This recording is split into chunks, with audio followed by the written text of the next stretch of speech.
Internet voting's time is now. Welcome to Reaching America's Potential. I'm your host, Thomas A. Rabbiton. As we are well aware of, most votes are cast at polling stations. Typically, the voter travels to their polling stations, waits in line to cast their votes, and travels back. The total time to vote will vary, but depends on the number of voting machines and the length of the voting lines. It would be realistic to assume, in the best case scenario, that voting would take 1 to 2 hours.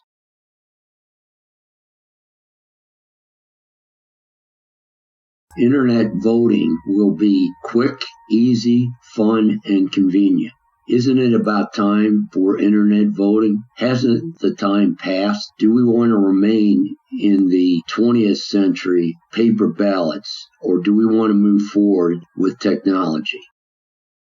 Internet voting reduces the expense from about $10 per vote to just pennies per vote. Now, what does that mean? Let's assume that we have 100 million people voting. Well, if it costs $10 per vote, then the whole election will cost $1 billion.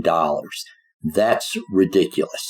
By the same token, internet voting for 1 million voters would only cost $1 million, 100 times less. We have already addressed the long wait times and lengthy lines. Wouldn't it be a lot easier, more convenient, and faster to vote from your laptop? Internet voting reduces the total time to vote, eliminates traveling to polling stations. That is also time lost. Internet voting ensures accurate, complete, verifiable, and reliable elections, which is not currently possible in our antiquated paper ballot system. If you are interested in how this works, I will address it in another video.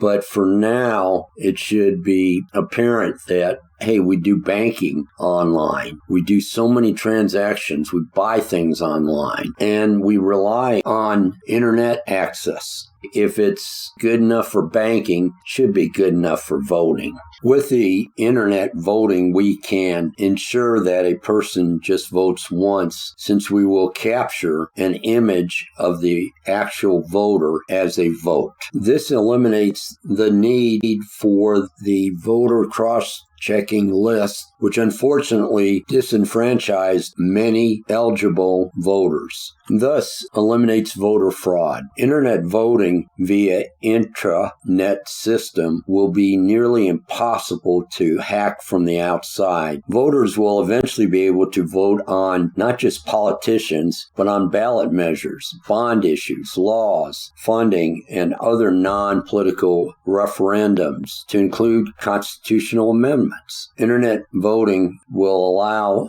for voting from desktop PCs, laptops, cell phones, and from your local library using their desktop PCs. It eliminates the need and expense of poll workers, polling machines, ballots, drop boxes, signature verification, paper ballots, administrators, etc. Increases voter participation, especially for those under the age of 30 who only vote at 30%, whereas those over 60 vote at near 80%. If you want a future, Millennials and Generation Z, you need internet voting. Internet voting reduces the cost for paid time off, which is required in about 30 states. Internet voting will increase democracy in the United States, which is a good thing. The collective wisdom of the population is greater and superior to the 1% sociopaths that currently determine the world that we live in. How do we make internet voting a reality? The simple answer is to vote for a president, representatives, and senators who support internet voting. Using all forms of media, the one percenters will propagate, spread, and broadcast false, untruthful, and dishonest reasons to create fear and to derail the implementation of internet voting. Do the 1% want the 99%ers to vote? No, they just want control and power for themselves. They will claim that the internet is not secure. As mentioned earlier, the security of the internet voting using intranet will make it nearly impossible to hack. Another false claim is that voter fraud will increase. The reality is that voter fraud will decrease because we'll have an image of the person who actually voted. There'll be a plea. How will non-internet voters vote? That again is very simple. They can vote at voting centers with the help of voting center workers. Or they can vote at the library with assistance from the librarian. Non-internet users will be able to vote.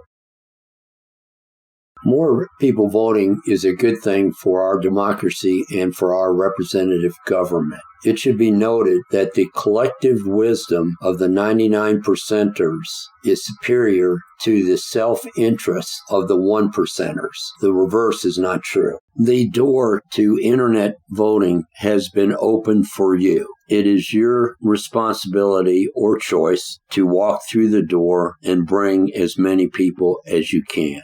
The future is yet to be determined. Will it be, as it is currently, politicians beholden to the money of the 1%ers? Or will politicians be beholden to the will of the 99%ers? Will you walk through the door and bring others with you